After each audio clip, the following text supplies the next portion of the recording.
सुप्रभात विद्यार्थियों आप सबका स्वागत है आपके अपने YouTube channel Hindi classes NCERT and RBSE for मेधावी कौशिक। विद्यार्थियों, मुझे पूरी उम्मीद है कि आप घर पे होंगे, स्वस्थ होंगे और आपका अध्यापन कार्य क्या है सुचारू रूप से चल रहा होगा। मेरा नाम मेधावी कौशिक है विद्यार्थियों, और मैं आपको जो है वो हिंदी पढ़ा रहा हूँ। आज देखिए विद्यार्थियों, क्लास 9 विषय हिंदी और पाठ नंबर आपका जो है 1 नंबर कौन सा है? पद। और पद भी कौन सा है विद्यार्थियों? वेददास का पद चल रहे थे। काव्य खंड के हिसाब से देखें तो पहला पाठ है, और वैसे देखें अगर आपकी बुक के अंदर तो ये कौन सा पाठ है? 7वां पाठ है। इससे पहले कई वीडियो बनाकर मैंने यूट्यूब पे अपलोड कर दी हैं, जो मेरा हिंदी का चैनल है उसमें मैंने व्याख्या समझाई है विद्यार्थियों, और मुझे पूरी उम्मीद है कि आपने सब वीडियो देखी होगी, आपको व्याख्या समझ में आ गई होगी। मैं बार बार ये कहता हूँ, व्याख्या समझनी इतनी महत्वपूर्ण है जिससे इससे संबंधित जो प्रश्न आएंगे वो आप कभी भी गलत नहीं करें। आज मैं आपको बताऊंगा विद्यार्थियों, इन पदों का क्या सार है। जो आपके सिलेबस के अंदर वेददास जो कवि हैं, भक्ति काव्य के कवि हैं। भक्ति काव्य के कवि होने के साथ साथ उन्होंने कुछ पद लिखे हैं जो समाज के विकास में महत्वपूर्ण योगदान देते हैं विद्यार्थियों। उन पदों में से आपके सिलेबस कितने पद हैं? 2 पद हैं, पहला पद और दूसरा पद। इससे पहले जो वीडियो बनाई है उसमें मैंने पहला पद भी समझा दिया, दूसरा पद भी आपको समझा दिया है। अब देखिए विद्यार्थियों, मैं बताऊंगा आपको इन पदों में क्या सार दिया गया है। वास्तव में जो कवि वेददास है वो क्या कहना चाहता है इन पदों के अंदर, वो समझने का प्रयास कीजिए, जिससे आपको कविता क्या है समझ में आ जाए। विद्यार्थियों, अगर मेरे द्वारा बनाई वीडियो आपको पसंद आए तो इसे ज़्यादा लाइक कीजिए, कमेंट कीजिए, शेयर कीजिए विद्यार्थियों। और चैनल पे अगर आप नए हैं तो चैनल को सब्सक्राइब कर लीजिए और बेल आइकन को दबा दीजिए, जिससे तुरंत क्या मिल जाए, आपके पास नोटिफिकेशन पहुंच जाए। खूब मन लगाकर पढ़िए, बार बार वीडियो को देखिए और समझने का प्रयास कीजिए, क्योंकि अब तक जिन भी विद्यार्थियों ने वीडियो देखी है उन्हें इस बात को पता है कि मेरे पर वीडियो बनाने का या मेरे द्वारा अध्यापन कराने का एक ही उद्देश्य है कि आपको क्या होना चाहिए? याद होना चाहिए साथ साथ में। तो समझिए और याद करने का प्रयास कीजिए।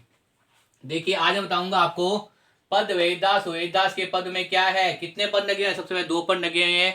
उन 2 पदों के अंदर वो क्या बता रहा है? पहले पद के अंदर वो देखिए क्या बता रहा है, पूर्ण समर्पण सूचक भक्ति भावना को प्रदर्शित करता है। संपूर्ण जो पहला जो पद ने बताया था उसमें वो कई उदाहरणों के माध्यम से बताना चाहता है कि क्या है, भक्ति भाव को प्रदर्शित करना चाहता है। कौन से भाव को प्रदर्शित करना चाहता है विद्यार्थियों?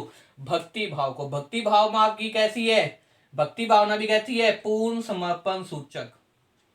और पूर्ण समर्पण सूचक का मतलब क्या है? पूर्ण रूप से भक्ति में खो जाना। पूर्ण रूप से क्या है? भक्ति में खो जाना। और भक्ति में क्या है? और ये मानना कि भगवान ही क्या है? भगवान ही क्या है? वास्तव में हमें इस प्रकार के भगत के रूप में स्वीकार करना कर देता है, और जब भगवान भगत के रूप में हमें स्वीकार कर देता है तो हमारे संकट क्या है? हरण हो जाते हैं।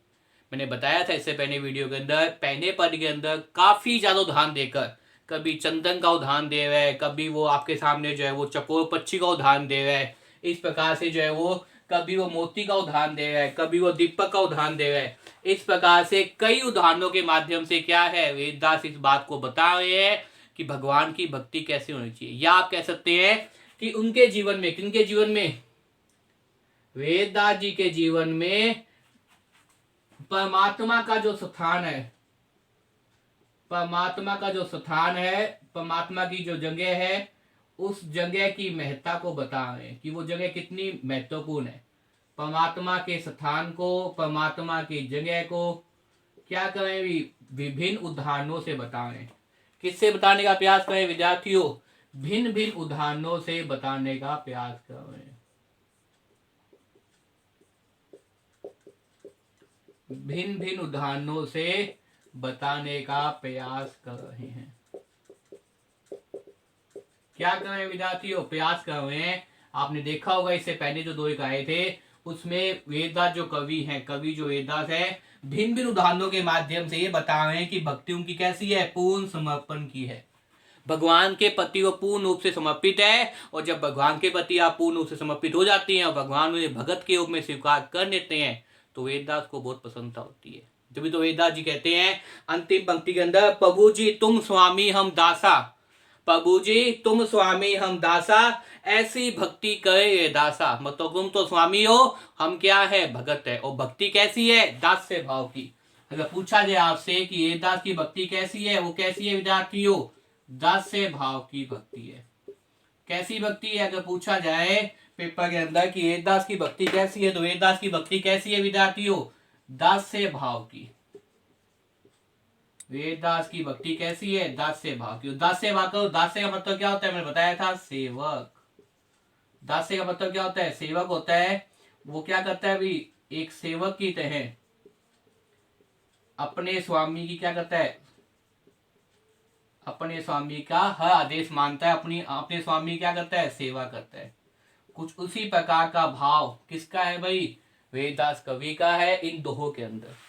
तो पहले दोहे के अंदर उसने क्या कहा है? संपूर्ण रूप से भक्ति भावना को प्रदर्शित करते हैं। और भक्ति के अंदर भी वेदास ये कहते हैं कि मैं तो क्या हूं? आपका दास हूं। मैं तो क्या हूं? आपका सेवक हूं।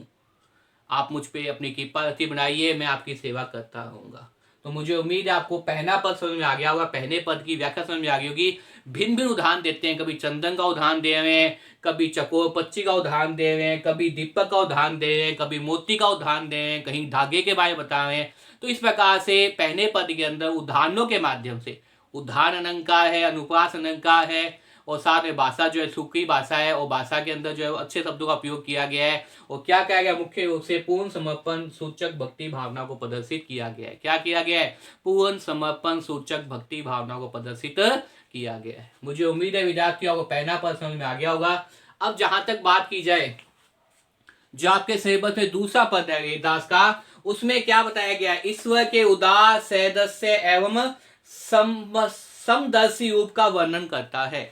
ईश्वर के, एक तो क्या करता है भाई? ईश्वर के उदार, उदार का मतलब यहाँ पे क्या है? उदारता। प्रभु तो बहुत दयालु है, ईश्वर तो बहुत दयालु है, सब पे अपनी कृपा रखता है, पोकारी है।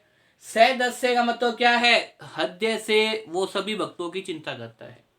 और समदर्शी, समदर्शी रूप से, समान रूप से, एक समान दृष्टिकोण रखता है। उसकी नजर में कोई भी छोटा बड़ा नहीं है, कोई भी अमीर गरीब नहीं है, ऊंच नीच कुछ भी नहीं है। एक समदर्शी, समभाव, समानता का भाव क्या है? ईश्वर रखता है किसके प्रति? अपने भक्तों के प्रति। इसी चीज को कौन बता रहे? वेदास। कहां बता रहे? अपने दूसरे दोहे के अंदर। क्या बताएं विद्यार्थियों? वेदास जी दूसरे दोहे के अंदर ईश्वर के उदार सदस्य एवं समदर्शी रूप का वर्णन करते हैं। ईश्वर के उदार सदस्य और समदर्शी रूप का वर्णन करते हैं। दूसरे पद के अंदर वेदास जी कहते हैं कि वास्तव में ईश्वर तो क्या है? समानदर्शी है, सबको समानता के रूप में देखता है, एक समान दृष्टिकोण को देखता है, कहीं कोई अंतर नहीं करता। आपको क्या करनी चाहिए? सच्ची भक्ति करनी चाहिए। इसलिए येदास के दोनों पद बताए गए। तभी तो कभी येदास जी क्या कहते हैं? अंतिम पंक्ति में कहते हैं दूसरे दोहे की, कही अविदसु सनु ए सतु हईजहु ते सबैसु। हईज का मतलब हई जी, सब कुछ संभव हो जाता है आपके द्वारा ही, क्योंकि आपने क्या क्या है?